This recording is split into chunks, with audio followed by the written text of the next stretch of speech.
Welcome to Boundless Pursuit, a weekly podcast providing motivation, entertainment, and education to anglers and outdoorsmen. I hope that the stories you'll find here will encourage you to chase your passion more fervently, to open your mind to new opportunities and perspectives. Your engagement and feedback is critical to the growth of this show, and I would love to hear your suggestions on topics or potential guests. You can reach me at boundlesspursuitfishing@gmail.com or at my website, www.boundless-pursuit.com. That's where you'll find all related articles, media, and merchandise. Please remember, the show will gain traction from your support. Be sure to like, comment, and share this podcast to your friends and connections. I'm your host, David Graham. Now let's get on to today's episode.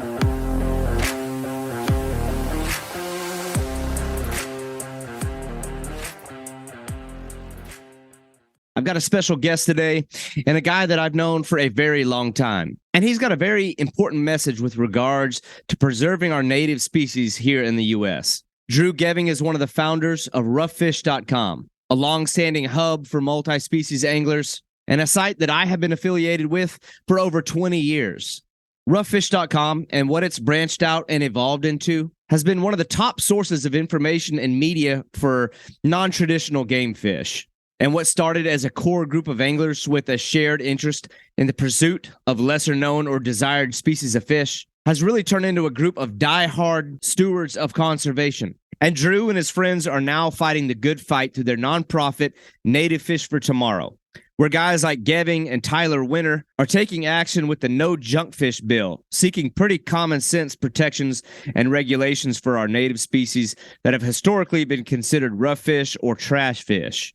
And what is a rough fish? I'm talking about fish like gar, suckers like red horse and buffalo, freshwater drum, and of course, my beloved bowfin. And there are many, many more that could probably be lumped into that category. And we talk about the sporting qualities and characteristics of a lot of these fish that are growing in popularity. And the rough fish community and the promotion of those other species is very near and dear to my heart. And Drew Geving has been one of the most recognized faces and names in that community and in that scene for the last 2 decades. So it was just awesome to get him to come on here to speak on behalf of rough fish and rough fish anglers everywhere. This is Drew Geving of roughfish.com, the Rough Fish Facebook group, and nativefishfortomorrow.org.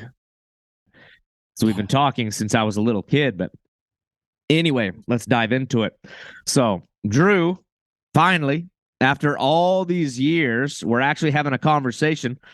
We've been like talking to each other since I think I was 14, 15 years old when I first stumbled across the old roughfish.com website, which I'm happy to say is still around.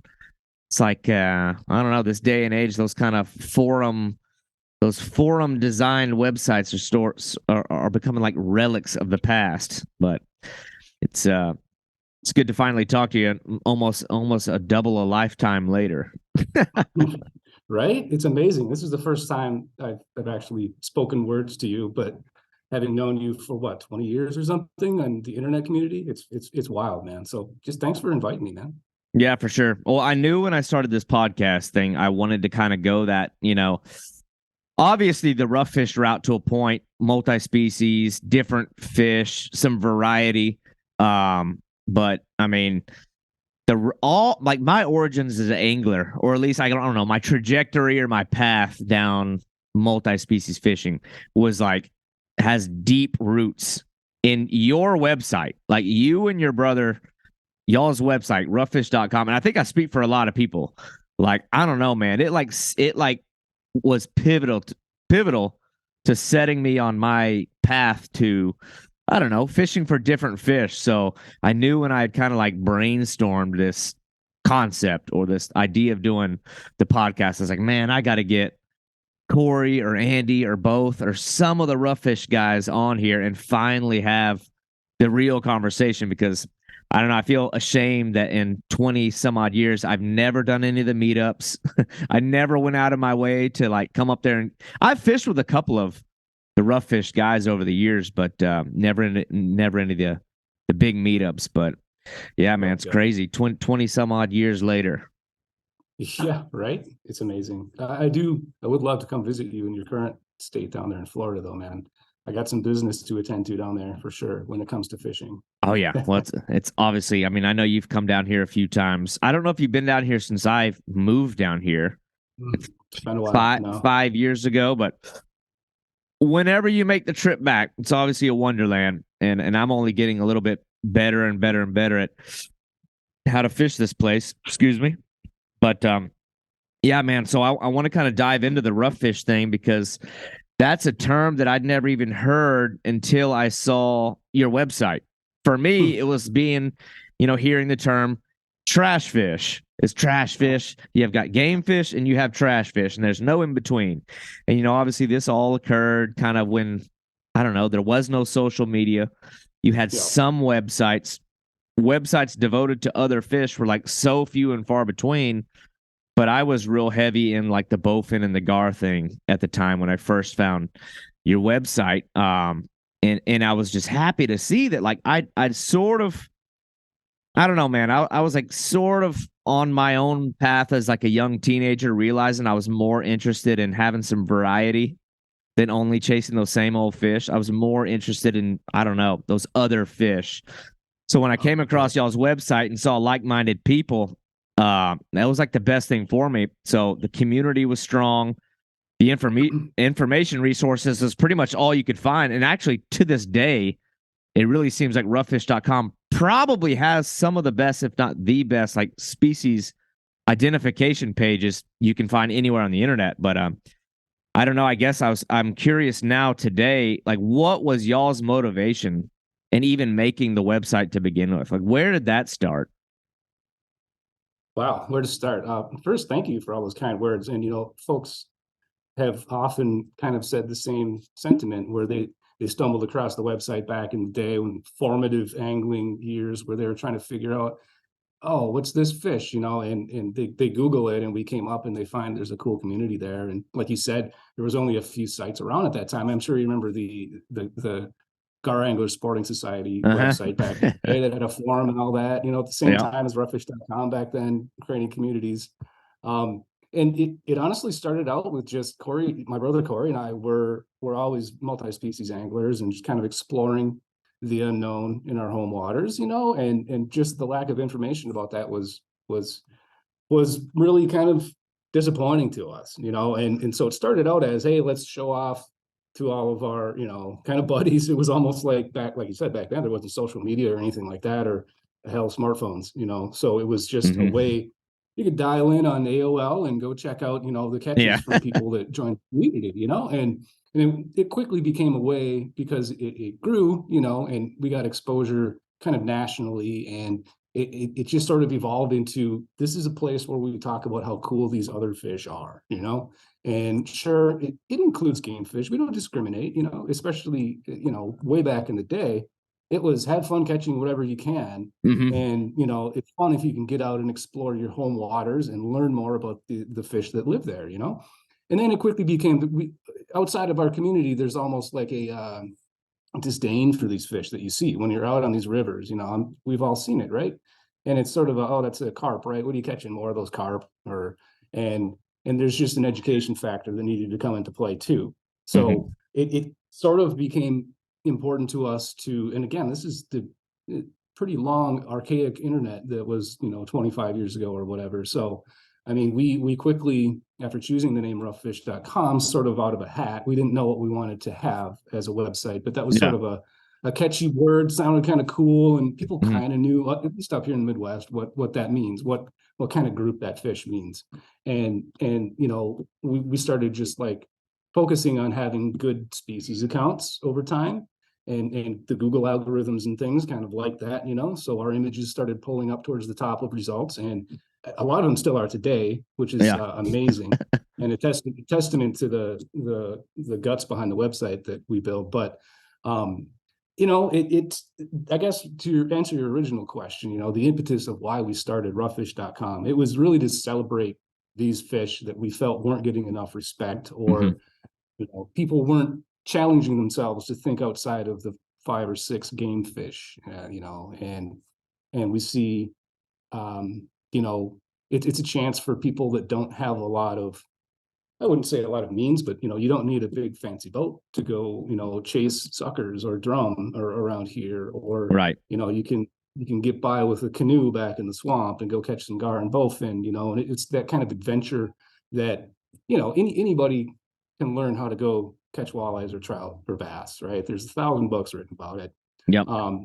The goal to inform people about these other fish has been pretty fun. Yeah, I totally agree. I've always kind of felt that way when it comes to like rough fish or other fish. It's part of what I like about it is that there's not as much information out there. And it's like if you want to get good at it, you have to take more of a like grassroots or like boots on the ground type of approach and like learn it on your own, because there's not a lot of information out there.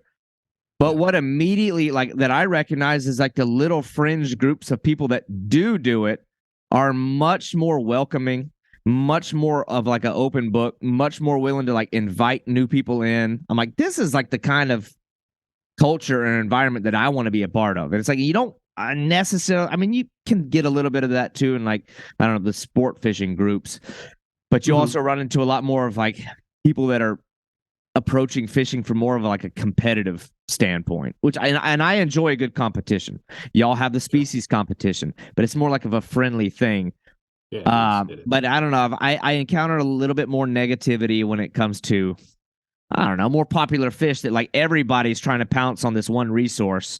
So there's more of a reason to like try to fight people back. But it's also like the other side of that too is I always felt like when I was enjoying bowfin or gar or some suckers. I don't have as much experience with that, but I do have some.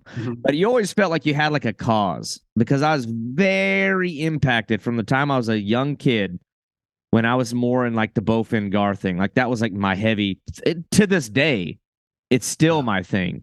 But when I saw people smashing them over the head, killing them over total myths, I was like, this isn't right. Like, this is wrong. Like, somebody's got to like say something. This is totally unacceptable.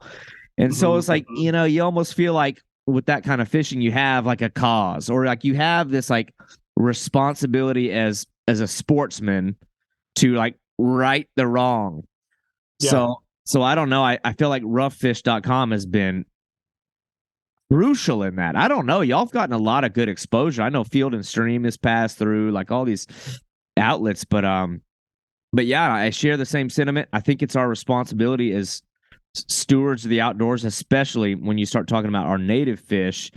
And you can there's an argument to be had with some of the non-natives as well, but it's like there's a lot of fish that are in that rough fish group, and I want to kind of get into, I don't know, defining what those might be in a little bit, that like desperately need a voice or like a champion or somebody getting out ahead of the false information that's resulting on them getting thrown on the bank, cold and killed, things like that. But I know rough fish has been big, but roughfish.com, I guess, as a website, or almost as like a brand, as like a name at this point, has sort of like survived this interesting period, transitioning out of like old internet into the new. And I know that you've had to like keep the things afloat. So I don't know, man. I guess in the last 20, 25 years, what changes have you kind of seen in the landscape of, I don't know, the information side, sharing side of things, and just like the perception of some of these fish? Great question. And, we kind of alluded to it earlier that, roughfish.com original it's very archaic technology when you look back that far, and it was all coded by my brother Corey and living on a server in his basement. It was every time you logged in, David, you were hitting his server that was sitting next to the ottoman, and it it was the thing we had then. And as social media kind of evolved, more and more people, just the ease of sharing your cool stuff, right? Your catches and everything. It's just so much easier to do it on a social media platform when you have, all the entire user interface and everything that you have is geared towards sharing stuff, not necessarily, it's just more difficult to operate on a website.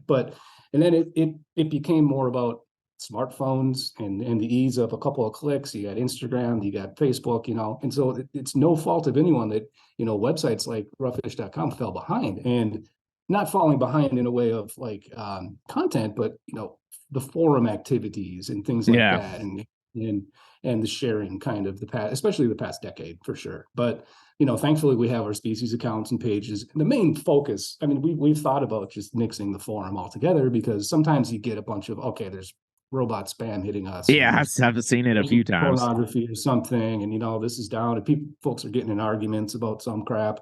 It can be a headache at times. And we've thought about shutting the forum down. And then what is the site? It's really a wealth of information about all of our species, Mhm. and at the heart of it, that's what it's about. And it's about sharing your experiences with those fish. Everything can be considered an adventure. You may go to Spain to chase barbel or something, or you might go catch some bullheads in your backyard pond. Depending on your mindset at the time, that Yep. can be the biggest adventure that you need at that time. And it's important. So the evolution of technology and fishing has been, it causes a lot of drama nowadays. It can, with certain communities, because there's oversharing, right? And I don't want you to Yeah. steal my spot, and there's spot stealing and all of these things happening, and people not believing others, and there's all kinds of drama. But having a solid community of people, you avoid all of that. And you kind of alluded to that point with the Roughish community, which is not just the website, not just the Facebook group, but kind of this community that's evolved since roughfish.com became a thing. Mhm. We do share a lot, and we do want to help each other out, and we do want to have a good time. I don't care if I catch this fish. If I'm sitting next to you, I'm really happy and stoked that you caught it, and we can we can share that stuff. What was your second part of the question about the evolution of something? I think it's one of those topics I wanted to see what you felt about. Was more so like, I feel like back in those early stages, it's hard for me to tell if it's so much that it was rare to find people that were interested in that kind of fishing, or that like those kind of people existed but you just couldn't find them. Where obviously now you can find everybody. It's much easier to you can these people are all exposed by social media. But I tend to believe that there is a positive shift in the perception of a lot of these fish that has happened over the last 2 decades. But I was curious because you've really been in the trenches watching this evolve over time. But curious what you've observed over time with the way people feel about some of these fish. And now, and again, people are like, what are you talking about? When I'm talking about rough fish, we're talking non-game species. Right. Yeah, I would define it as, non-game species, but they're large enough to angle for with traditional kind of tactics. So Right. generally fish that can attain a pound or more. So I'm not talking about rough fish. Darters aren't rough fish, in my opinion. I mean, some people might make that distinction, but really we talk about and advocate for fish that are maybe, the average angler runs into them all the time, and they're pretty large, and they may be represented or not within fishing regulations, but they should be represented more. And in general, that means your gars, your buffaloes, all of the suckers, red horses and suckers and hog suckers. And then, there's some that's like, well, is that a rough fish or not? When you think about like white bass, it's like one of those fringe ones. They're pretty popular now. Certain fish used to be rough fish, and now they're kind of not. And it's just all about, like, for example, burbot in a lot of areas are considered game fish now, and we're seeing that with gar in places. So it's like, used to be a rough fish, now it's not. It's like a sport fish or a game fish. Yeah. But certainly, it's a lot of fish that you'll find in remote, out of the way areas or in urban areas. There's really no kind of geographical area that you can limit rough fish to. They're found everywhere, and that's one of the beautiful things about them. But the evolution of the perception of the public of these fish, it's changed so much in the time that I've been part of rough fish, and it's just amazing. And the circle was small at first, and it started growing, and everyone spread the word. Another thing you mentioned was being stewards, and it seems like the rough fish community, you just hear all the time, oh, I was talking to kid on the bank, and told him, yeah, you shouldn't throw that, fish in there, and or just teaching about like the sucker runs or whatever they happen to be doing, people on the bank side that they're advocating for these fish for. And that's really cool to see. And that's a big voice for our kind of message about these fish. But we can talk about that circle, and we can talk about the size of that circle, and compared to the broader, angling community overall, nationwide, I mean, it's still very small, and it's hard to get the message to a lot of people that have preconceptions about what these fish are, and really, kind of change their attitude about them. And unfortunately, the angling regulations, in general, don't reflect any kind of respect for these fish. So changing that, because there are a lot of anglers, you read through the regulations, right? And if they tell you in there that they lump all of these fish as undesirables with no limit on them, because of a law that's been on the books since 1947, that these fish don't have value. Why would I care about this fish? Obviously, they're overpopulated and have no use or any value to us, so we can just kill them indiscriminately. And really now, within the past, I mean, at least the past 5 years, we've seen movement towards state agencies and DNRs, listening to some citizens that have concerns about the unlimited harvest of these fish, especially when the harvest is being wasted.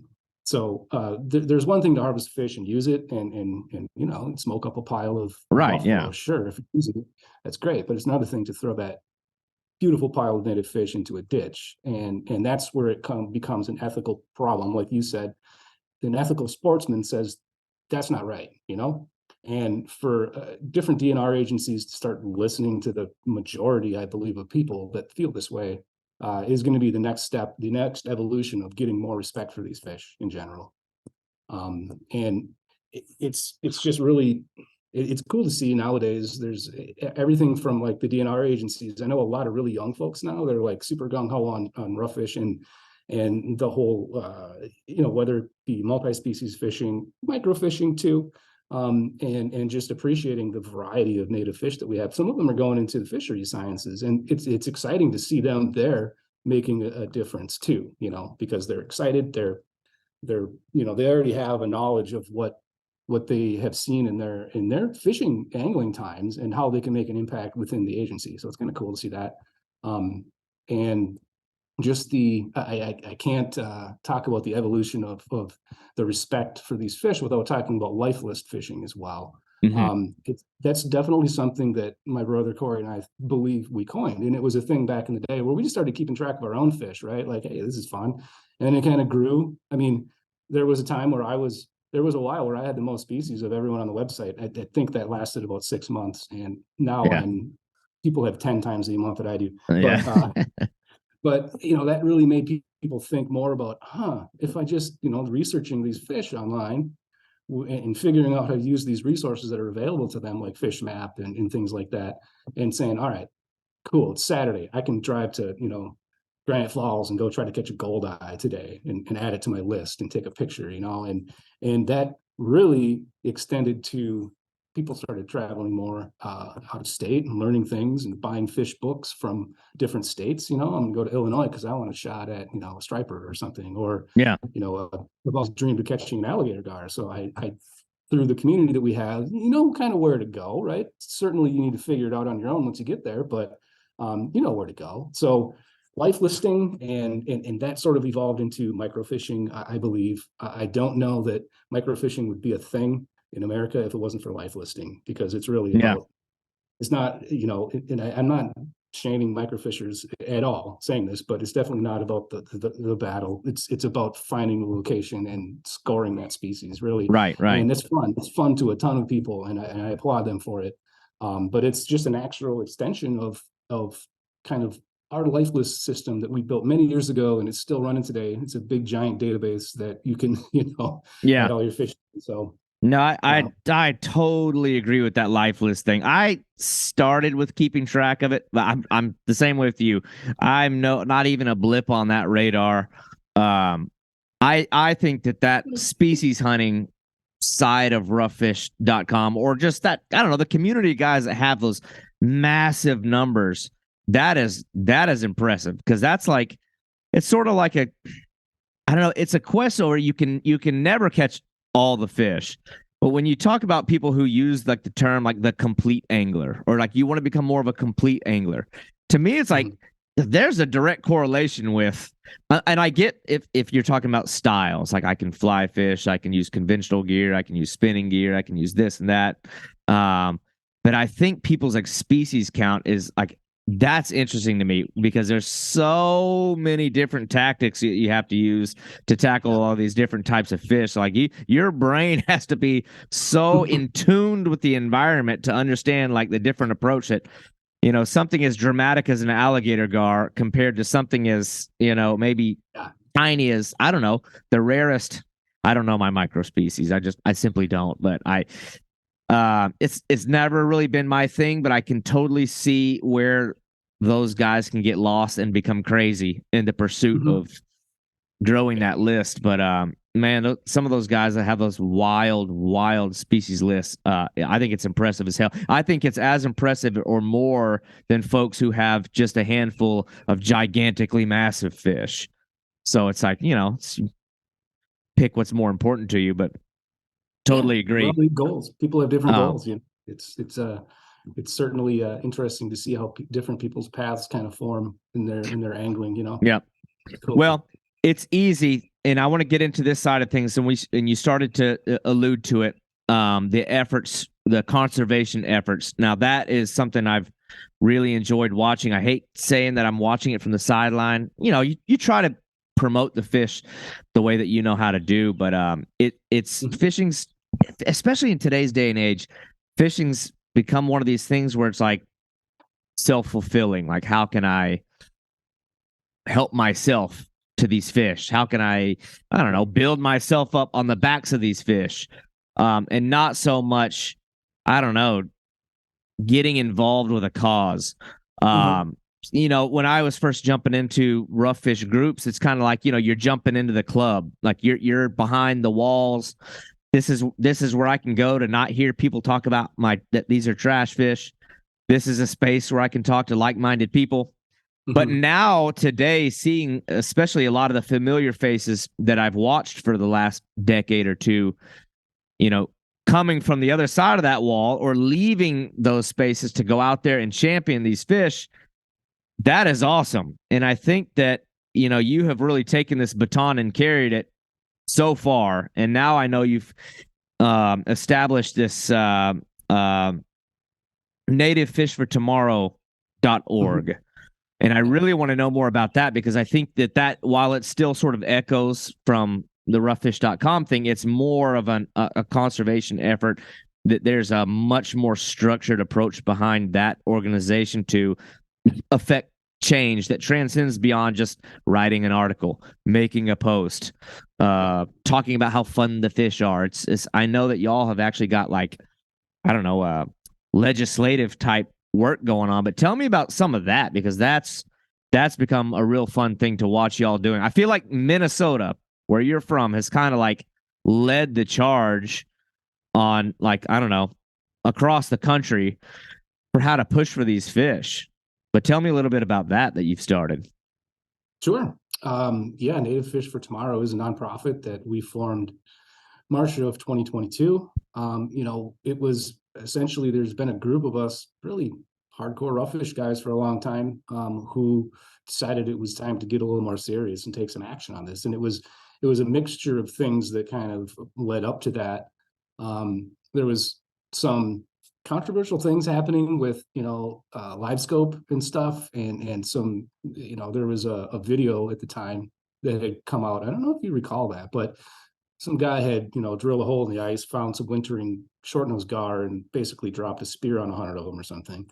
I think I saw that. Yeah. And then proceeded to wantonly waste them. And it really went viral because of our a lot because of our community, and the reach was far enough to reach the DNR, and knowing that, okay, again, these are things that may be legal, but they're not ethical, right? Like we've talked about, the general sportsman who is a steward of the outdoors in general, not just fishing, would say, there's something wrong there, especially when it's aided by technology like that. So that was a little bit of an impetus to get the ball rolling on gar regulations up here. And at the same time, people are saying, well, okay, and we were saying it also, why just gar? Why not more fish? Why don't there's all this research on buffaloes now happening with various aging, types and new things we're learning about population dynamics for all these different fish. And why shouldn't they be protected too? Not protected as in we can't target them, but hey, we shouldn't kill them all indiscriminately, Hmm. because right now you can. So, we formed our group to take a little more action and had, some initial conversations with our Department of Natural Resources, who we all kind of had certain ties to, in passing. And it's a favorable time to take a look at some regulation change here in Minnesota. So, there's other partners out there, and it's not just anglers.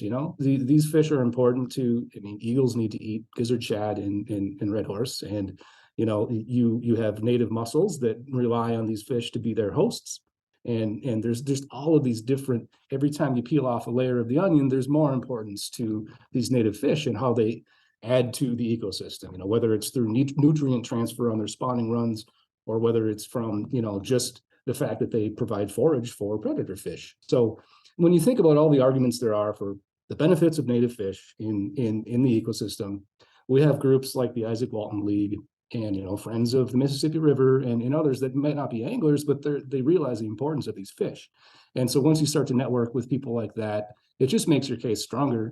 Yeah. And the folks that are writing these regulations and realizing themselves that they haven't been updated for 75 years understand it's probably time to make some change here. So we have some, we've backed some legislation. You mentioned the no junk fish bill, which is pretty exciting. And really the goal of that bill is to remove the term rough fish from all of our fishing regulations. And right now, all of our fish are, that aren't game fish, they're lumped into this rough fish category.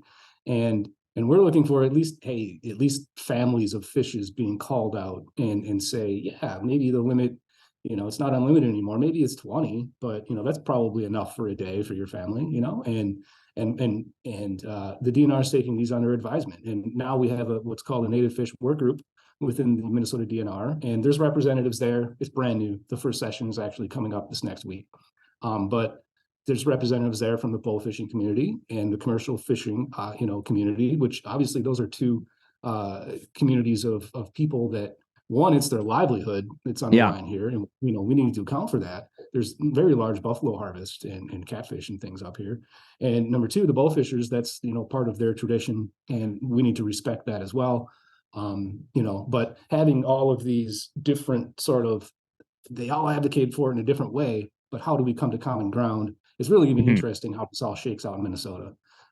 So we're looking for even gradual change, even incremental steps towards our goal of having everyone. I mean, listen, I don't want to shut fishing down. I mean, if there hasn't been enough research on many of these fish, and that's another thing that Right. we really push for. It's like, can we get grants so we can do some telemetry studies on blue suckers or something, or whatever it might be. In Minnesota, and similarly throughout the nation, it's like we need more research, and that. I mean, there's just not research on these other fish. The agencies would love to have the funds to do it, but they have to stock a bunch of walleyes, so they're busy. So we're really advocating for the um, more information and data and science on these fish, Yeah. and then let's make some regulations that follow that science, whatever that means. I think that pretty much sums up what Native Fish for Tomorrow is doing. I mean, we're doing outreach, we're doing community work. We have a lot of stuff planned for this summer, but really we're involved with these bills right now and trying to back them. We have plans to do educational things like signage at rivers in various spots, saying, "Hey, Yeah. here's some cool native fish that live in these waters," and just educating that way. We've heard that that's a pretty effective way to spread the word at the boat launches and stuff. Like people look at those signs. So a lot of times people again have these preconceptions because they just don't know. And if they're told that these aren't all of these different looking fish. There's 6 fish here. You don't. They're not all carp, and none of them are carp, in fact, and all of them Right. are native. Yeah. Most people know. They think it's kind of cool. So um, we're trying to do some different things like that as well, but it's a lot of. We really want to impact change on the way that they're regulated. Yeah, And it's a good place to start in Minnesota, because Corey and I have worked very hard over the years, and it's, to advocate for those fish here. But we're spreading the word, and we feel like Minnesota, whatever we get done in Minnesota, is going to be a blueprint for other states going exactly. forward. So, Yeah, I think that's undeniable. I think if you start locally on your home turf, when there's, I feel like ultimately or inevitably when the successes start coming from it, the ripple effects going to happen.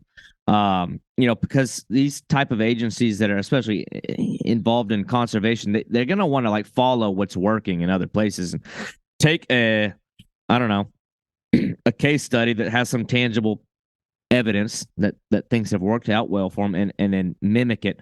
It almost seems like everybody's just waiting on who's going to take the first step. It's all very common sense stuff.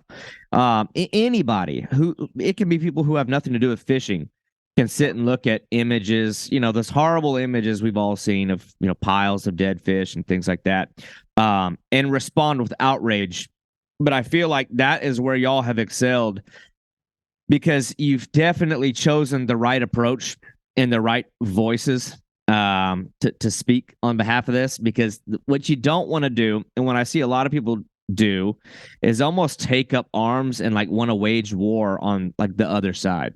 And I'm glad that you mentioned bow fishing and the commercial guys more reasonably, because I watch a lot of people just on Facebook or just, anytime I see those images, I go straight to the comments. I'm like, what's this going to look like? And it's, and I get upset about those things too, but it's simply not an effective method to say, we're going to get you shut down. We're going to make this illegal. First of all, it's extremely unlikely. It's almost impossible.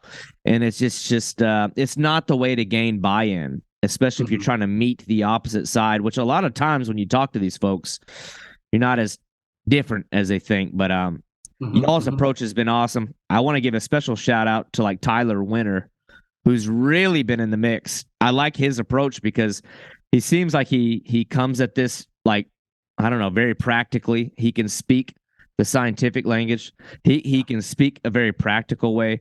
And then he's also jumped into some of the entertainment side of it, with like the meat eater stuff that he's done. And you got to be able to do all of that. Because some folks, if you start speaking too much science, it goes over their head. Some folks, if you show them a giant fish and that you show them how fun it is to catch it, maybe that's, and that's the easy way. That's the very least that any of us can do, is to at least show how fun the fish can be. But at the same time, you got to be able to have those different gears. But the one gear that's not going to work is trying to shut the other side down. It's just, I don't know. I imagine the folks that are there and mediating between two opposing groups, and they're just listening to two people crazy yelling at each other. They're just they're going to say, you know what, next, bring us the next bill. This is two groups of idiots. Let's get this out of here. But I think the way that y'all presented it so far, from what I've watched, I tried to watch some of the hearings and stuff, and I'm all the way in Florida listening, but I'm like, this is awesome that it's actually moved to at least this far. But yeah, I had to mention that. I get in those debates sometimes with some of my good friends in this group where it's like, it always comes back to like the bow fishing thing. And it's I don't know, it's when I start hearing people say we're going to get this made illegal, I think it'll never happen. You can get regulations put in place, some common sense approaches, sure, but outright banning and outlawing, I don't know if I like that mentality. When you start banning things, it only goes somewhere south. Yeah. I wouldn't want that, David. I'm not Right. looking ever to advocate for banning bow fishing. It should be done with a little more reasonable, expectations for the harvest and maybe how it's used, I think. But there's, there's a ton of really responsible and great ethical bow fishers out there. And I've heard from a lot of them, and bow fishing guides that are thinking it's a good idea to start thinking about a little bit tighter regulations on these fish. And we don't want anybody's tradition to go away. Yeah. It's an important part of the culture. Well, sometimes I think the easiest thing too is to pitch to I don't want to say the other side even, but like the people that are more accustomed to like game fish, like the diehard bass guys, I guess that's always the easy Case in point, how will protecting gar benefit them? I mean, do y'all ever come at it from that side? I mean, let's say you're to approach these groups of guys that are, I don't know, maybe they got the wrong idea and they're like, I don't give a damn what happens to all those 200 gar getting speared. What does that have to do with my bass over here? I mean, how do you approach that side of the argument? I mean, what's y'all's approach to like letting these folks know how what you're doing is going to benefit, how protecting non-game species or rough fish actually benefits the greater ecosystem as a whole that benefits the more popular fish? Yeah, it's a tough one. It depends on, kind of the attitude and the kind of preconceptions that the person might have that you run into. I mean, it reminds me of kind of there was an old thought in, fisheries management back in the day, way back in the day, where, people thought, well, a pound of fish is a pound of fish. So if we take out, 100,000 pounds of gar, we can put 100,000 more pounds of bass in there, and we'll just have a lake full of nothing but bass, right? Well, it proved to be a very bad tactic of fish management, and it's not something that works. It just doesn't work that way. Nature doesn't work that way. It's not just like a trout pond or something where you're feeding all of these artificial fish and they can just eat dog food and survive. It's an interconnected food web, and fisheries management figured that out pretty quickly. But that thought still kind of stuck with anglers over the years, like, oh, well, I'm a bass fisherman. I don't, I wish this lake was full of bass and didn't have any carp or any gar. It's just not the case. It's all interconnected, and you can talk about when you talk about predators like gar and their importance. I mean, you can talk about how it's been a known thing. There's been studies, at least up in the Midwest, that bowfin really cut down on sunfish stunting because, they eat tons of them. And, they also help the golden shiner population because they have a symbiotic nesting relationship. So by having bigger shiners, you're going to get bigger bluegills and things like that. And just the overall kind of, that apex predator part of it with bowfin and gar is something that is really important. When you miss that, if you take that out of the equation, it's bad things are going to happen for the rest of the fish in that lake. They're just unchecked, and other sort of ways to not argue, but sort of answer to those questions. It's really what floats your boat. I mean, I'm not giving you guff for fishing bass, right? There are other fish that'll smack any shiny metal object, just because I'm a sucker fisherman, and you shouldn't do the same to me. Why would you mess with me? It doesn't affect you, and why would you intentionally like destroy these fish for no reason when it's something there's not just me, but a lot of people think they're cool and fun to catch. So I mean, that's always an argument too. If you run into someone on the bank, and what is it to you? Really, it's too bad you're a little too close-minded to think about it, I guess. But, yeah. I don't know. It's one of those things that I get caught up on wondering about, like where all of some of these preconceived notions began. Because when you talk about, I don't know, sporting qualities, and like you mentioned earlier, a lot of these fish are actually the ones that get the biggest, arguably fight the hardest, have the most sporting qualities. I mean, you think of something like I keep going back to like the gar thing. I mean, the most obvious one, something like an alligator gar, which gets to preposterous sizes. But even along those gar, they can get over 4 feet long. They'll tail walk. They're a hard fish to hook. So there's a challenge element. It's an active predator that you can catch with lures, but there's like a layer of more difficulty in the getting the hook through there. But it's like, you almost wonder how certain fish, I don't know, got left out of the conversation or where those things came from. Do you think do you think that it was the idea that certain fish weren't palatable and couldn't be eaten, or I don't know. I always wonder where that started. It's interesting. We've done a ton of research on that. Obviously we're rough fish, so it kind of relates to when America was settled, in its first formative years, and there was such a thing as coarse fish over in across the pond. Coarse fish were things that basically weren't trout or salmon. And, it sort of translates to rough fish here, but it's also been said that when they shipped fish commercially around in the Mississippi River area, especially, like they had fish that were fully cleaned and dressed were going a barrel, and then fish that were just not gutted or anything or dressed would go into another barrel, and they would label that barrel rough because it meant it wasn't fully dressed. So those are just a couple of theories, but nobody really knows, it's just all we know is it's sort of a negative connotation, so I think it's unfair, but it's a word that I've come to love, even though I really want to get rid of that term in the verbiage of our England. It's like it's obviously been a part of my life. So right. Yeah, that's kind of the funny thing. Is like for me, it was a good alternative to the term trash fish. It's like, well, that's a win. That sounds a little more politically correct. But then it's like you almost want it to go even further. And I guess in an ideal world, there wouldn't even be categories, but maybe that's not necessarily realistic. You want to break things down to a degree, but not to the point that it sounds like to say that one group is called sport fish automatically assumes that everything else not called sport fish isn't worthy of a a sporty approach. But it's a good point, though, when you talk about, I don't know, the colonization of the country. They probably weren't worried about how hard a fish fights. That's probably an inconvenience when you're trying to survive and catch something to eat.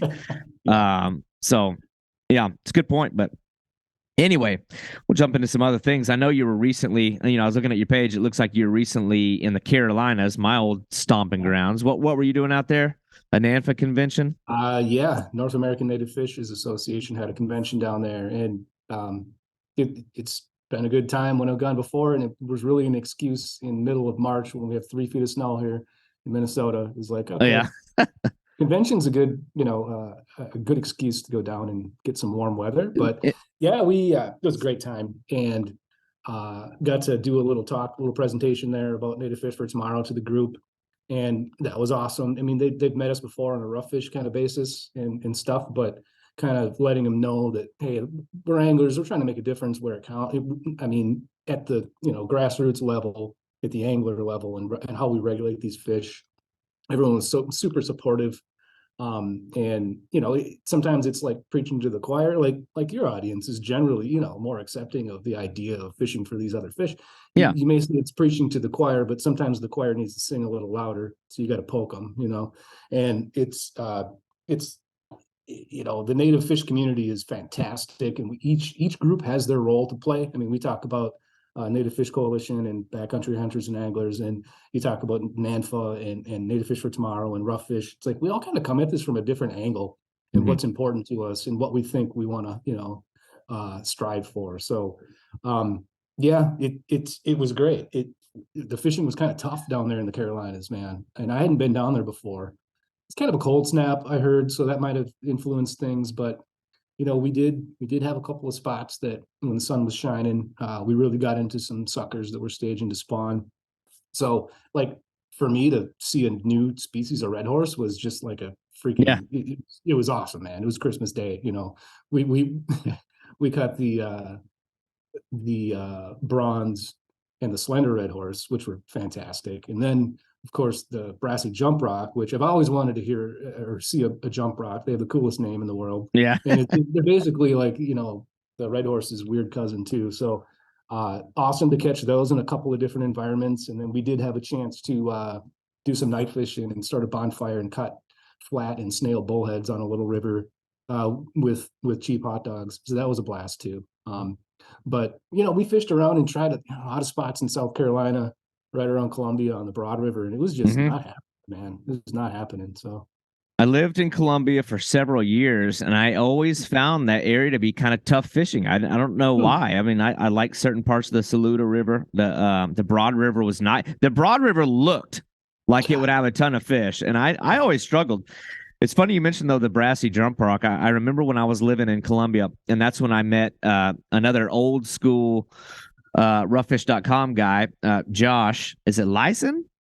Oh yeah, Josh Lyson. I can't remember how to. Sorry, Josh, if you happen to be listening. Minnesota Bowfin Angler. Yeah.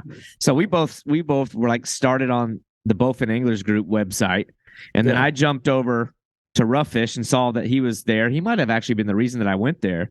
And then years later, we met up when we were both living in Columbia. And I remember I'd been living in born in South Carolina, lived most of my life in South Carolina. Most of my fishing, like development as an angler, was in that state. And I was like, I have not heard anything about any kind of sucker fishing in this state. And then he shows Yeah, up and immediately kind of makes waves catching one of those brassy jump rock fish. cool. What looked like it might have been the same spot that y'all were at. Um, and then I went straight there trying to catch him. I never pulled it off. I'm not skilled enough as a sucker guy. Oh That's yeah. a whole other type of fishing that I don't know, man. I think a lot of people underestimate how difficult that kind of fishing can be. I don't know of another fish in fresh water that's driven me more crazy than different kinds of suckers. Um, I remember up in the Ozarks when I was living in Northwest Arkansas. There's so many rivers up there, and I could be smallmouth fishing and see like these massive schools of I don't even know what kind of suckers they were. Some red horse, something Yeah. huge, like giant ones. Yeah. I mean, there could be 200 of them. I'd drift a worm right through them. Nothing, no bites. I'm like, what in the hell? This is a whole different like beast here. But Yeah. I don't know. I get so jealous of y'all's sucker fishing scene up there, especially. What is the real big one? Is it the greater red horse? What's Well, the there's the real, big not the greater. buffalo, but like Yeah. the biggest red horse looking sucker? Yeah, up here in the Midwest, it's greater red horse or river red horse. River They red both horse, they maybe look that the one. same, but the rivers are generally a little more torpedo and long shaped. The Mm-hmm. graders do have more of like a bull head and a big fan dorsal fin, and yeah, they're awesome, man. My favorite fish. They're tied. They're tied right now for Yeah. my favorite species, graders and rivers. So, hey, anytime you make it up to Minnesota, man, we'll hook you up. But it's funny you mentioned, and to be fair, the sucker family are my favorite fish in general. I love chasing suckers, and probably I hope to think a little bit better than others at it because I've spent a lot of years figuring stuff out. But I've heard, and it proved to me also when I went to the Carolinas, that suckers down south can be a little more finicky, not as easy to Hmm. catch. And I don't know why that would be. And I haven't really thought about it that much, but I mean, it's just they seem to be like you're talking about drifting over, dozens of large, suckers and not being able to get bit. It's like that seems a little more common down south than it is up north. Yeah. But again, it depends on the situation. Who knows what conditions might be? And there's certainly times up here, depending on the sucker type as well. Sometimes they just shut down and won't bite. What do you do? Only the red horse know why, but they Yeah. just do. I don't know what and I guess that was one of my questions. I was going to kind of wonder, like, for a guy that's so interested in so many different kinds of fish, I feel like everybody has like that one that's most near and dear to their heart. Or maybe for you it's more of a group of fish, but I don't know, like what do what is it about the fish, or like what is the intangible that an angler needs to be good with that kind of fishing? Like what is the layer of challenge that they offer that other fish don't? Yeah, it's weird. It's a great question. People have asked me that before, like, why red horse? Why? And And I'm not asking that in a condescending way at all, but it's like no. I'm always interested in like why people Mhm, have a certain affinity to certain fish, because I know I have mine when there's obviously much bigger and more elaborate, more beautiful, and more pretty fish out there. mhm, But it's mhm. like we all have our fish. We do, and I mean, mine changes by the seasons, man. I tend to chase different. My favorite fish is whatever's going to be biting the best at this time of year, man. Ask me in July, and it's going to be longnose gar, But Yeah. it really overall, the red horse species just have always called to me, and it's really my upbringing. I spent a lot of time as a very young person, like 3 to 10 years old, camping on the St. Croix River in Minnesota on the border with Wisconsin.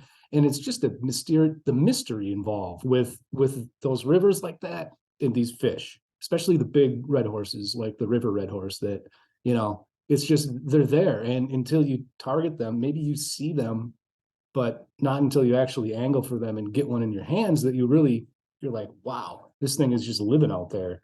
And what's going to come next? And sort of that river fishing mentality of you might catch a drum, you might catch a moon eye, you might catch a catfish, Yeah. it might be a red horse, and that type of fishing has always really appealed to me.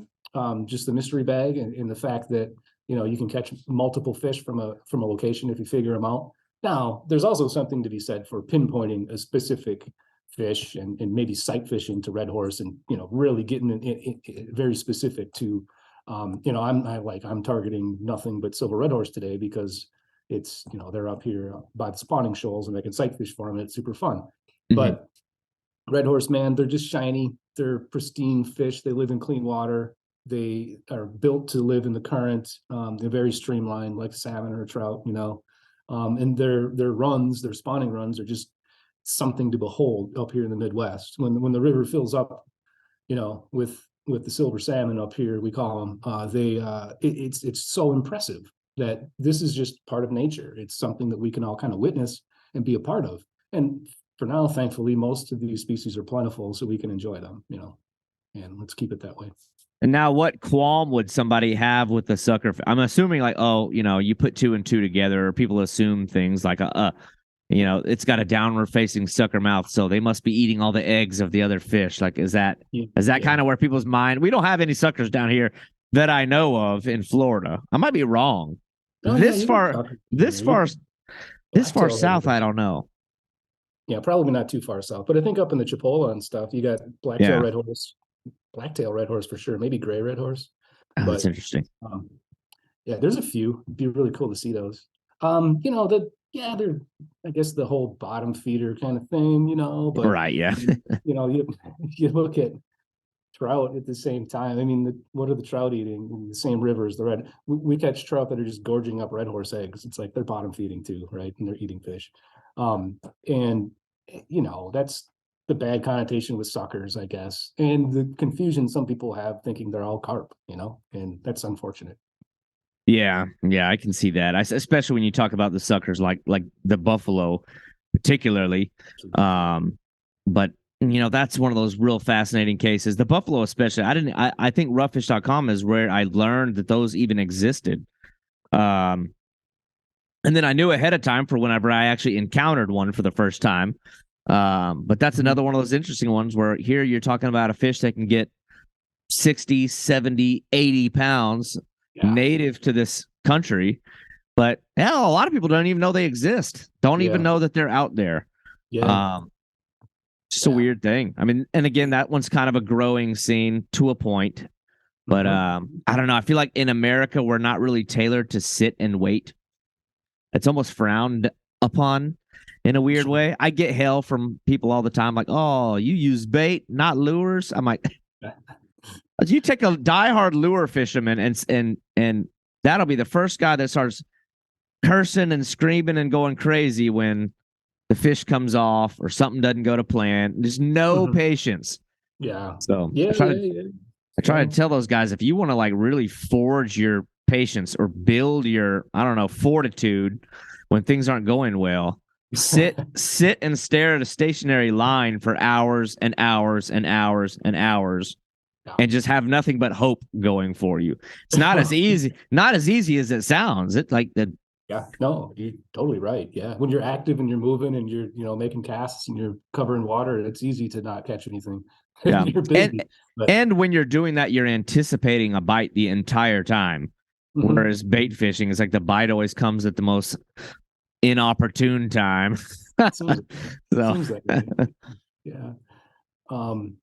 Shoot, you just mentioned something that resonated with me and I forget how. Maybe it'll come to me. That's okay. Oh, geez. That threw me off now. But well, I think I know where, I'm always curious too, is you've obviously got it near and dear spot to your heart for the waters that you live on. But as a multi-species enthusiast or a guy that's interested in other types of fish, like what are the ones you kind of have your sights set on? I don't know if I want to use the term bucket list, but if there's a short list of fish within reach that you really want to get, maybe let's say 5 that are like species that you really want to go. It could be something that's right down the road from you that you've just not been able to master. It could be a fish that lives on the other side of the country. But like, what are the ones for you? Where does your interest lie? Yeah, man, great question. I mean, I'd start that off with, I've never been much of a real big life lister. It's like I like to learn. I'd rather learn more about my direct kind of area and stuff and advocate for the fish around here than globetrot for things. But that being said, I do have some fish that are very high on my bucket list. Number one has to be the blue sucker. I've never caught a blue sucker.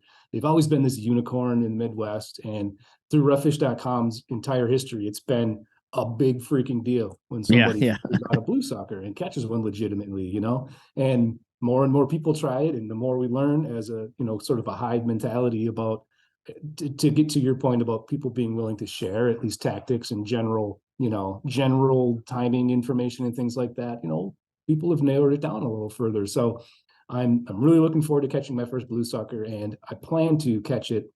They busted a dam out on the Minnesota River here in Hmm. western Minnesota, and out by the town of Granite Falls. And that's a river that the blue suckers historically ran up before, and now that that dam is gone, that the impediment to them migrating, it was super cool. I think it was 2 years ago, the year after the dam was busted out. One of the roughish guys caught a blue sucker up above the dam, and they're spawning up there, and they witnessed them. So I'd really like to catch one in that river, just as a testament to dam removal and the positive impact that can have. Number two, I've always been, it's funny, I'm a roughish guy, but for many years in my entire life, I have had a respect for salmonids.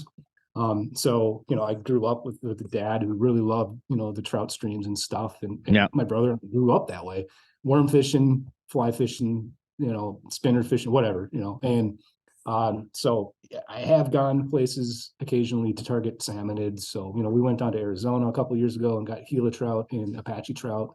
We've been to Alaska a few times, knocking those out. But there's really one species in the continental United States that I need, and that's a bull trout. So looking for a bull trout one of these days. We had a trip planned this year for him, but it fell through. It's one of those things that I don't want to do it cheap either. We're going to go probably hike 20 miles or so back into the backcountry, and Yeah. maybe haul some pack rafts back there and spend a week doing it. And that's a big one for me. I'm sitting at 20 salmonids right now, and I'd like to make that 21. I've one thing I've neglected to go after around here is a goldeye. I've never caught a goldeye, and Oh, they live in the Red River in Minnesota. So just need to make a dedicated trip for them. And along those same lines is a northern sunfish, which is a cool sort of a relative to the long ear sunfish that lives way up north here. They're super pretty. They don't get very big, but they also, they live in a handful of places up north. So that's another one. That's four. Let me think really hard about my last species. Gosh, that's always I hard to do.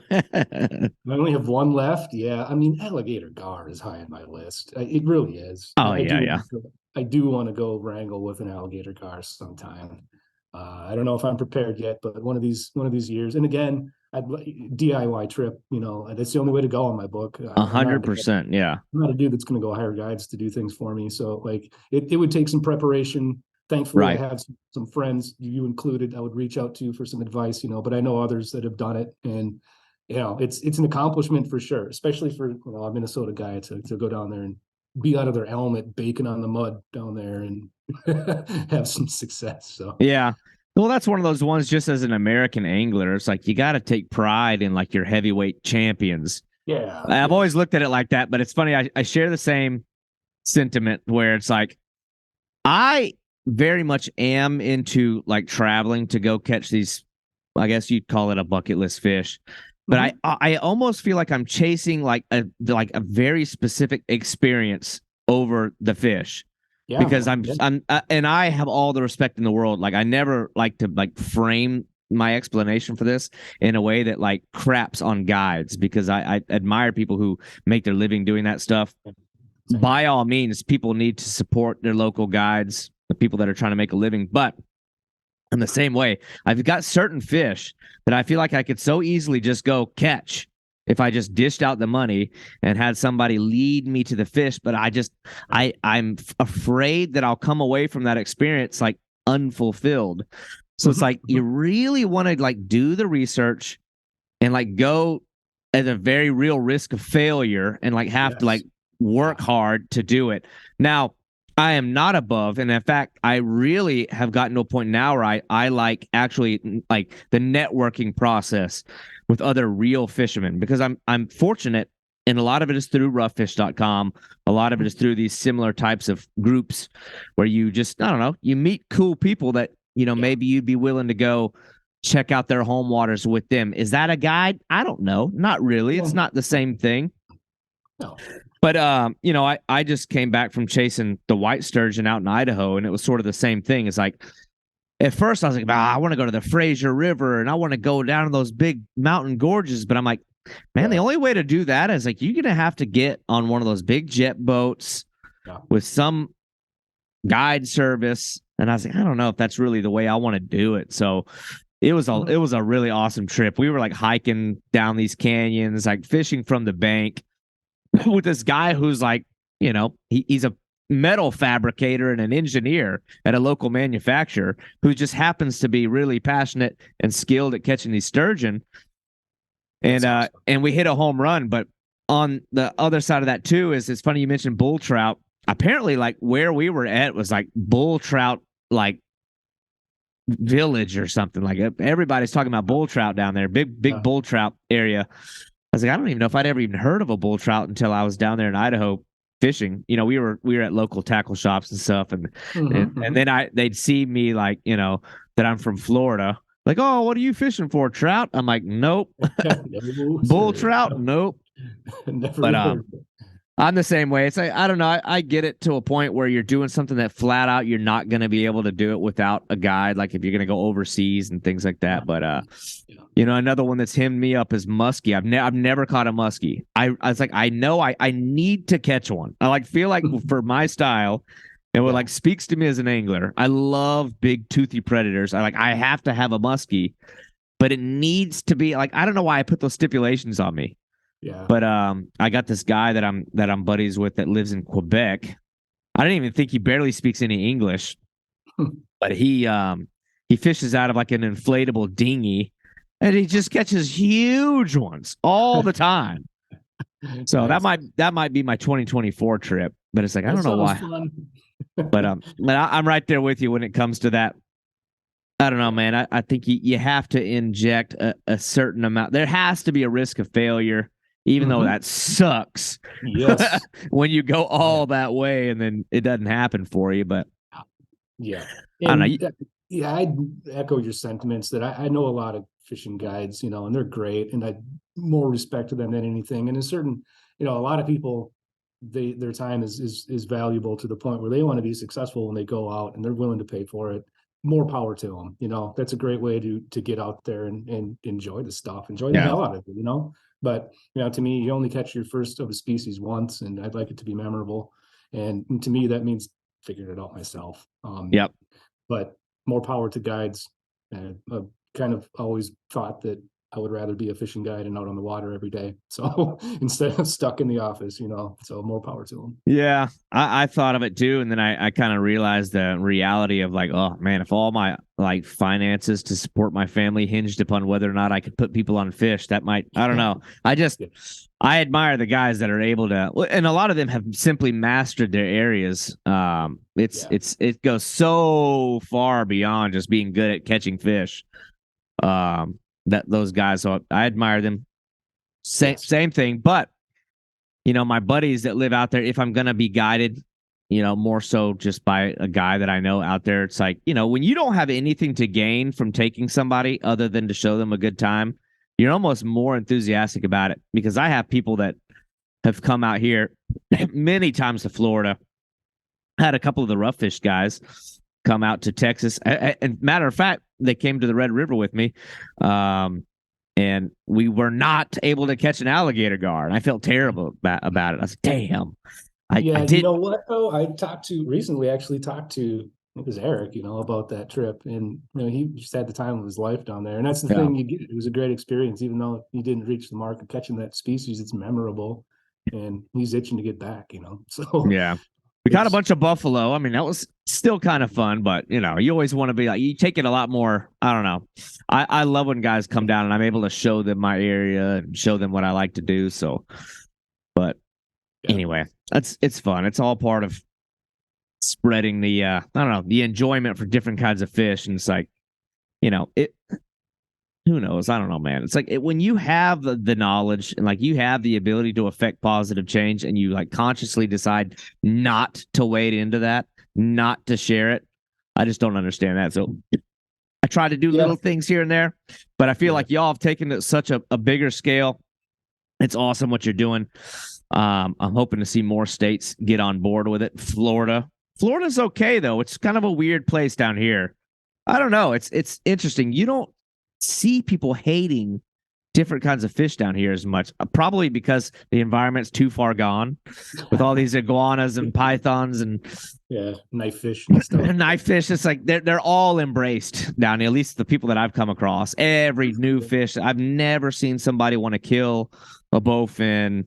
Even the Florida gar that are everywhere. Nobody's cool from that mentality, which is nice to see. Maybe I'm just missing them. I'm sure they're out there, but they're few and far between. But that's good to hear. Yeah. But anyway, man, I know we're kind of coming up on my time limitation. Sure. Got kids to feed and homework to do. But seriously, I want people who are listening that are interested in some of the stuff that you're doing to know where to go to. And I know we've mentioned roughfish.com and some of the other websites and pages, but I want to give you the opportunity to name like where people can go, like what are the websites that they can visit for information resources if they have questions about some of these other fish. During the course of this conversation, we've mentioned suckers and carp and gar and everything else. And for all I know, somebody may be listening like, oh hell, I got a bunch of those in this creek down the road from my house and I have no idea how to catch them. Yeah. Where can they go to maybe seek that information? Facebook pages, websites, whatever. Yeah, man. A good start if you are on the Facebook machine is, the Rough Fish Facebook group. It's just called Rough Fish. Lots of super informational posts there, and people ask questions, and there's really knowledgeable people that are ready to answer. It's a great community. And that's sort of an extension of our roughfish.com website, where if you're looking for more specific, you're like, I want to learn about the geographical range of a redfin pickerel or something, and what is their life history like, or roughfish.com has a lot of good stuff about that. Now our new kind of effort, Native Fish for Tomorrow, we have nativefishfortomorrow.org, which is a website. On the homepage, we generally try to keep current on some of the things with the legislation going on, the No Junkfish bill, for example, and where we're getting involved there. So we have some news updates there and stuff. And, I'd ask if you're interested in our cause. We talked about it a little bit, and, we're trying to impact change when it comes to both public perception and the angling regulations for all of these other fish and things beyond sport fish and game fish, our beloved quote unquote rough fish. And, it mean a lot to get a donation there. You can donate on nativefishfortomorrow.org.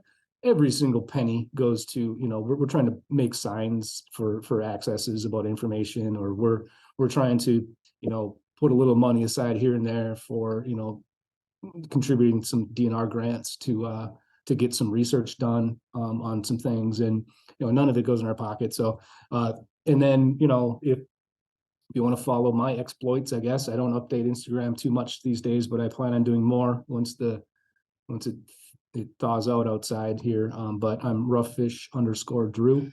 You can follow me there. And really that's about it. If you have specific questions, you can reach out to me, but the Roughfish community as a whole, especially the Facebook group, we have a bunch of moderators now that are really good at answering your questions, or letting me know what information that they have about stuff. And if people come there with questions every day, it's a growing community, and it's really positive, and we try to keep it spam free as possible and stuff like that. So I'd really advocate towards people joining the Roughfish community and just sharing your cool stuff there and bouncing ideas off of each other, Oh, 1,000%. I can't encourage people more. And I do this at the end of like almost every one of these episodes to try to push people towards the sites that the person that I'm talking to is involved with. But this more than anything else, I mean, I've been involved with some form of the Roughfish groups that y'all have been involved with or started for, man, since I was asking my mom to take me to the local creek because I couldn't drive yet.